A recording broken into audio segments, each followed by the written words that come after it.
सबसे पहले भगवान भोलेनाथ के चरणों में प्रणाम करती हूँ, मेरा प्रणाम स्वीकार हो। आदि शक्ति माँ भवानी गौरा के चरणों में प्रणाम करती हूँ, मेरा प्रणाम स्वीकार हो। सभी देवी देवताओं के चरणों में प्रणाम करती हूँ, मेरा प्रणाम स्वीकार हो। आप सभी गुरु भाई गुरु बहनों के चरणों में प्रणाम करती हूँ, मेरा प्रणाम स्वीकार हो। गुरु भाई गुरु बहनों, आप लोगों के साथ से, आप लोगों के सपोर्ट से महादेव की कथा और शिव भक्तों तक पहुंचती है। तो आप लोगों से यही निवेदन है कि आप लोग कथा को ज्यादा से ज्यादा शेयर करिए, ताकि महादेव की कथा और शिव शिष्यों तक पहुंच सके। अगर जो आप लोग चैनल पे नए हैं तो सब्सक्राइब कर लीजिए, ताकि जो भी कथा पढ़े, जो भी वीडियो पढ़े, वो आप लोगों तक आसानी से पहुंच जाए। कमेंट में महादेव का नाम जरूर लिखिए। महादेव का नाम लिखने से, बोलने से सारे कष्ट दूर हो जाते हैं। तो महादेव का नाम जरूर लिखिए। और कथा जब भगवान की चली रही है तो कथा को पूरा सुनना चाहिए। आधा अधूरा सुनने पे एक तो कोई ज्ञान नहीं प्राप्त होता है, और दूसरा महादेव का अपमान होता है। और पहले के बुजुर्ग लोग, बड़े लोग यही कहते थे कि कोई कार्य करो तो उसको मन से, लगन से पूरा करो। तो वैसे ही ये भगवान की कथा है, इसको भी अगर जो मन से, लगन से, ध्यान से सुनेंगे तो जरूर कुछ ना कुछ ऐसी बात आपको समझ में आएगी जो जीवन में सुख प्रदान करेगी, सुख का अनुभव होगा। तो कथा को आप लोग अंत तक सुना करिए। देखिए, माता पिता का हमारे जीवन में क्या महत्व है। आजकल अपने लिए नहीं समय है, तो कहां से कोई माता पिता को देगा। सबकी ये सोच हो गई है। पर एक बात कड़वी है, बाकी सत्य है। आजकल माता पिता के पास भी समय नहीं है। ये है तो कड़वा। जैसे ही बच्चे संभालना हो रहा है, बच्चे छोटे रह रहे हैं, आया के हाथों सौंप के अपने जॉब पे चली गई, अपने नौकरी पे चली गई। बच्चों की उतनी केयर नहीं हो पा रही जैसे पहले के समय में होती थी। माताएं बच्चों को सुबह जगाती थी। अब नाश्ते में अलग अलग तरह की चीजें खिलाई जा रही हैं। पहले के बच्चों को दूध दिया जाता था, माखन दिया जाता था, दही दी जाती थी। कहता है ना कि जैसा खाओगे वैसी ही बुद्धि आएगी। पहले के लोग, मान लीजिए जसोदा मैया को ले लीजिए, भगवान कृष्ण के पीछे माखन लिए दौड़ती रहती थी। लल्ला माखन खा लो, लल्ला माखन खा लो, रोटी खा लो। और आजकल की माताएं, बाबू चाउमीन बन गई है, नाश्ते में कर लेना, मैगी बन गई है, पिज्जा मंगा के खा लेना, आज लेट हो रहा था, ऑफिस जल्दी जाना है, पढ़ाने जल्दी जाना है। ऐसी समस्या आ गई। तो बच्चे भी सोच ले रहे हैं, चलो माँ अभी हम छोटे हैं, हमको तुम्हारी जरूरत है, तो तुम हमको छोड़ के जा रही हो, फिर जब तुम बूढ़ी हो जाओगी तो हम तुमको छोड़ के चले जाएंगे। पर ये सारी माताओं के लिए नहीं। आजकल के बच्चे अपने माता पिता को दे क्या रहे हैं, उनके पास समय ही नहीं है, नहीं समय दे पा रहे हैं, माता पिता को समझ नहीं पा रहे हैं। माता पिता के लिए बच्चा कभी बड़ा नहीं होता है, बच्चा हमेशा छोटा ही रहता है। वो बूढ़ा ही क्यों ना हो जाए। अगर जो आप दिन भर व्यस्त हो और शाम को उसी रूप में, उसी स्वरूप में जैसे तुम बालपन में थे, माँ के पास जाके जिद किया करते थे, माँ हमको ये चाहिए, माँ हमको वो चाहिए, उसी रूप में माँ के पास पहुंचोगे तो माँ का कलेजा गदगद हो जाएगा। बाकी इस समय में माँ के लिए किसी के पास समय नहीं, माँ की हालचाल पूछने के लिए समय नहीं है। ऐसा हो रहा है। देखिए, आज जो मैं कथा सुना रही हूं, एक ऐसी दुखियारी माँ की है जिसकी कथा बताने के बाद, कथा गाने के बाद पीड़ा होती है, दर्द होता है।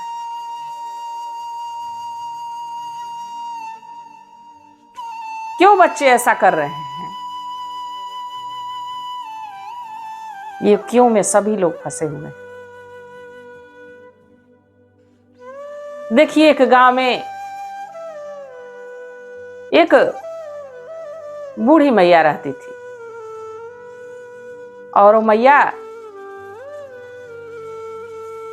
जब अभी नौजवान थी, उसके पति थे,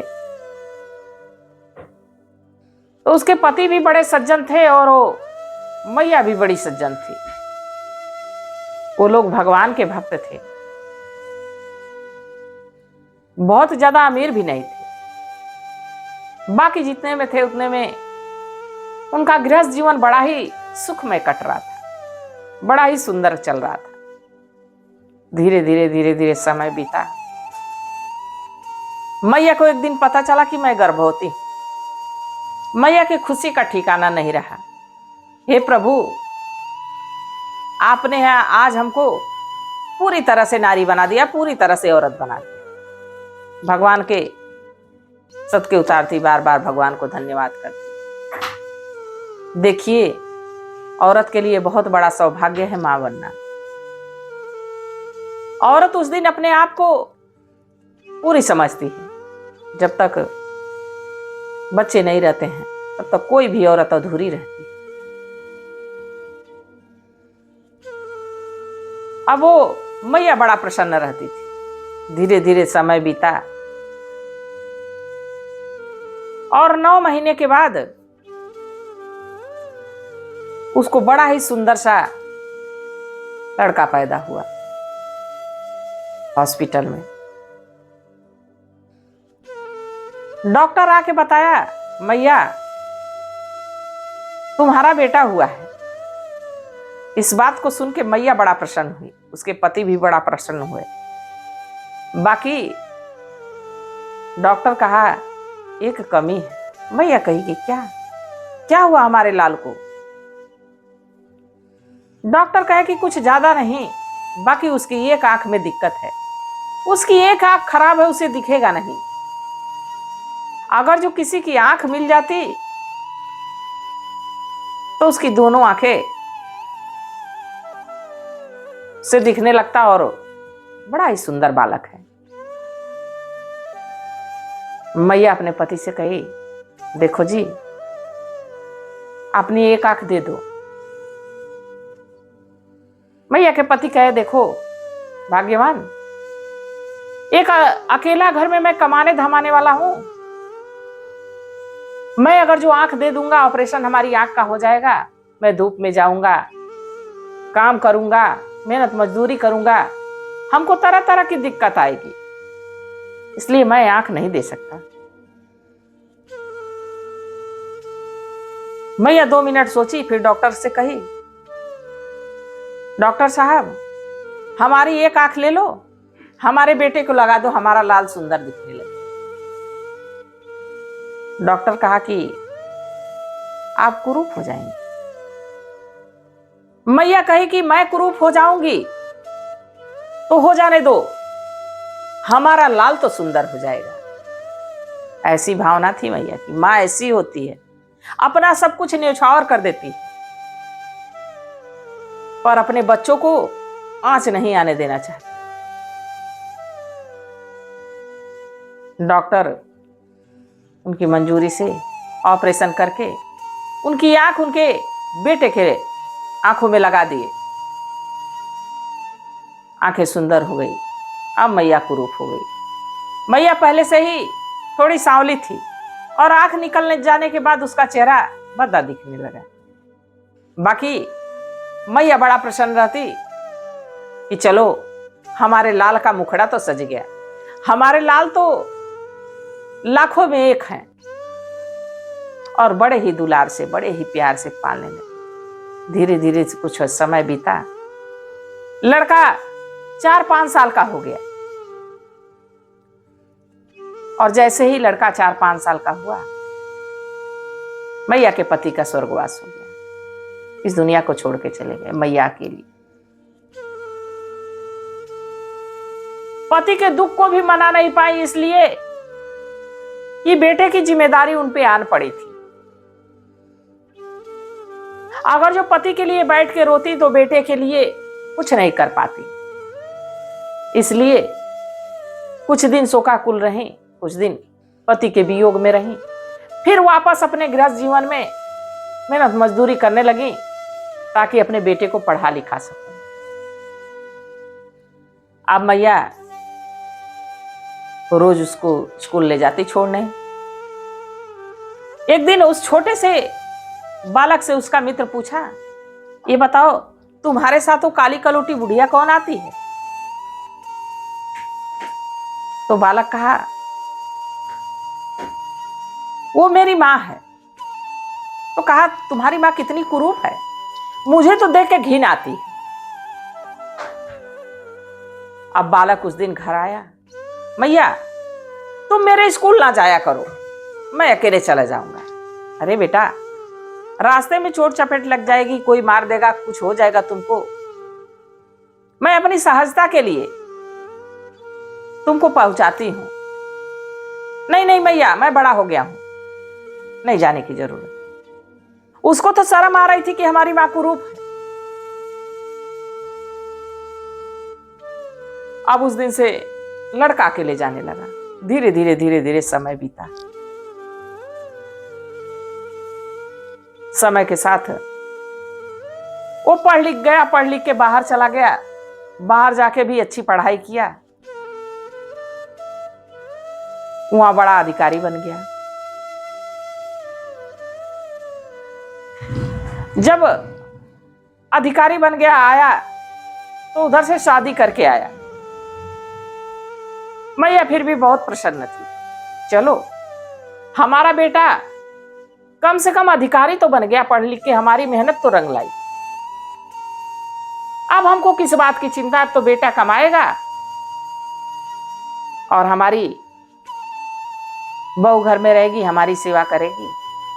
अब तो हमारे ठाठ हैं। पर मैया को यह नहीं पता था कि हमारी ठाठ जो थी वो खत्म हो चुकी है। बहू नौकरानियों की तरह काम कराती मैया से। एक दिन बहू की कुछ सहेलियां आई थी, पूछी ये कौन है? कही हमारी नौकरानी है। मैया अपनी बहू का मुंह देखते ही रह गई। शाम को मैया का बेटा आया। बहू कहती है कि देखो जी, माँ जी की कहीं और क्यों नहीं व्यवस्था कर देते? हमारी सहेलियां आती हैं, पूछती हैं कि कौन है, हमको बताने में बड़ी शर्म आती है क्योंकि इतनी कुरूप है, इतनी गंदी दिखती है। माँ माँ होती है, गुरु भाई गुरु भाई। माँ कुरूप नहीं होती है। माँ का रूप रंग तो उस दिन ही खत्म हो गया जिस दिन माँ ने बच्चे को जन्म दिया। उसकी शरीर उसी दिन नष्ट हो गई, खराब हो गई, उसकी खूबसूरती चली गई। वो अपनी सूरत को नहीं देखती है, अपने जन्मे हुए बच्चे को देखती है। उसके पीछे भागती है, उसके पीछे दौड़ती है, उसको पालने पोषने के लिए उसके लिए मेहनत करती है, मजदूरी करती है। मैया कुरूप हो गई। बेटा कहा कि हाँ, मुझे भी बड़ी शर्म आती। रुको, मैया की कहीं और व्यवस्था कर देता हूं। बेटा कहा, मैया गांव पे घर खाली रहता है, मैं सोच रहा हूं कि तुम गांव पे चल के रहो और मैं तुम्हारे लिए रुपए पैसे भेज दिया करूंगा खर्च के। मैया इस बात को समझ गई। मैया कही, बेटा खर्च की क्या बात है, आज तक मेहनत मजदूरी करके अपना खर्च चलाई हूं, आगे भी चला लूंगी। अब बेटा मैया को ले जाके गांव पे छोड़ दिया। मैया दिल पे पत्थर रख के पहले की तरह अपना मेहनत मजदूरी करने लगी। धीरे धीरे समय बीतने लगा। एक दिन मैया के लड़के का जन्मदिन आया। मैया को याद सताने लगी कि आज के दिन हमारा लाल इस दुनिया में आंखें खोला था। आज पहली बार ऐसा है कि मैं अपने बेटे को नहीं देख पा रही हूं, नहीं बात कर पा रही हूं। पर मां का मन मानता नहीं है गुरु भाई गुरु बहन। बेटे बच्चे बेटियां लाख गलतियां कर दें, बाकी मां का मन अपने बच्चों के प्रति कभी मानता नहीं। मां मां होती है। मां हर दुख दर्द सह लेती है, पर अपने बच्चों को कभी भूलती नहीं है।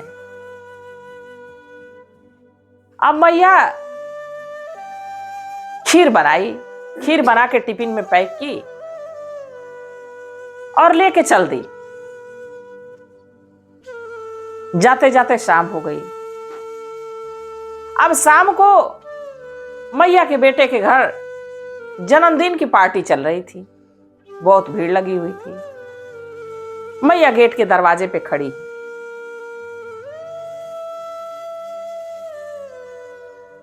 फिर उसको वो बात याद आ गई कि इतने लोग हैं, इतने अधिकारी हैं, इतने साहब हैं, हमारी बहू की इतनी अमीर अमीर सहेलियां हैं, कहीं मैं चली गई तो हमारे बेटे बहू की बदनामी हो जाएगी और उल्टे हमको डांट भी पड़ेगी।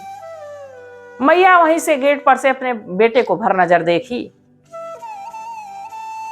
और वहां एक पत्र छोड़ गई।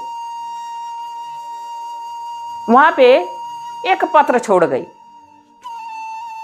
और उस दिन गुरु भाई गुरु बहनों,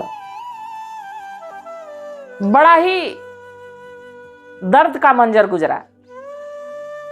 मैया वहां से आंखों से आंसू बहाते हुए घर पहुंची और घर पहुंच के पंखे में लटक के फांसी लगा ली। देखिए, मां अपने बच्चों को इतना हद तक कर देते हैं, इतना हद तक परेशान कर देते हैं कि कभी कभी माता पिता को ऐसा कदम उठाना पड़ जाता है। मैया फांसी तो लगा ली। जैसे ही पार्टी खत्म हुई, मैया का जो बेटा है उसके वॉचमैन ने पत्र दिया और जानते हैं उस पत्र में क्या लिखा था? बेटा, मैं तुम्हारी मां, जब तक ये पत्र मिलेगा मैं इस दुनिया को छोड़ के चली गई रहूंगी।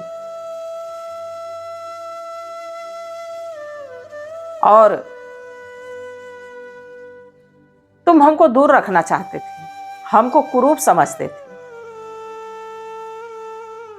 पर जब तुम पैदा हुए तो तुम कुरूप थे और मैं रूपवान थी, पर तुमको रूपवान बनाने के लिए मैं कुरूप बन गई। तुम पैदा हुए तो अंधे थे, हम अपनी आंखें देख के तुमको सुंदर बनाए और तुम हमको कुरूप बना दिए, हमसे दूरी बना ली। जब ये बात पत्र में पढ़ा लड़का, तो उसकी आंखों से आंसू रुक नहीं रहे। बहू आई, क्या हुआ, क्यों आप रो रहे हो? भाग्यवान, हमसे बहुत बड़ा पाप हो गया, बहुत बड़ा अपराध हो गया। अब इस अपराध का पश्चाताप मैं इस जन्म में नहीं कर पाऊंगा, और इस जन्म में क्या, मैं 7 जन्मों तक नहीं कर पाऊंगा। देखिए, माता पिता का ऋण कभी कोई व्यक्ति उतार नहीं सकता है। सारे कर्जाओं से तो मुक्त हो जाएगा, पर माता पिता के कर्ज से कभी कोई मुक्त हुआ है और न होगा। कहा मां, हमारी मां, जिसको तुम कुरूप समझती थी, जिसको हम कुरूप समझते थे, जानती हो आज मैं तुमको देख पा रहा हूं तो इसमें हमारी मां की आंखें हैं। हमारी मां ने, जब हम पैदा हुए तो हम अंधे पैदा हुए थे। हमारी मां ने अपनी आंख देखकर हमको रूपवान बनाया, हमको सुंदर बनाया, और हमने तो बचपन से लेके आज तक मां को कुरूप समझा। तो मां ऐसी होती है गुरु भाई गुरु मां। मां अपना सब कुछ न्यौछावर करके, सब कुछ दे के, और लास्ट में मां को क्या मिलता है? ताना, ना समय पे भोजन। कभी मां अपनी मन की बात कहना चाहे वो भी नहीं कह सकती है, बच्चे सुनने को तैयार नहीं, टाइम नहीं है, टाइम नहीं है। बाकी उसी टाइम, उसी समय में से अपने माता पिता के लिए थोड़ा ही समय निकालना चाहिए, पर निकालना चाहिए। अगर जो शायद कभी तर्क वितर्क करके मां के पास बैठ के समझा रहता, ये सुना रहता, तो उसे पता चला रहता कि मां हमको कितनी तकलीफ से, कितनी परेशानी से पाली। तो गुरु भाई गुरु बहनों, आप लोगों को कथा कैसी लगी जरूर बताइएगा। और मैं भी महादेव से प्रार्थना करती हूँ कि हे भोलेनाथ, हे शिव गुरु, जो इस कथा को देख रहा है, सुन रहा है, सब पे अपनी दया दृष्टि बनाए रखिएगा, इसी कामना के साथ। हर हर महादेव।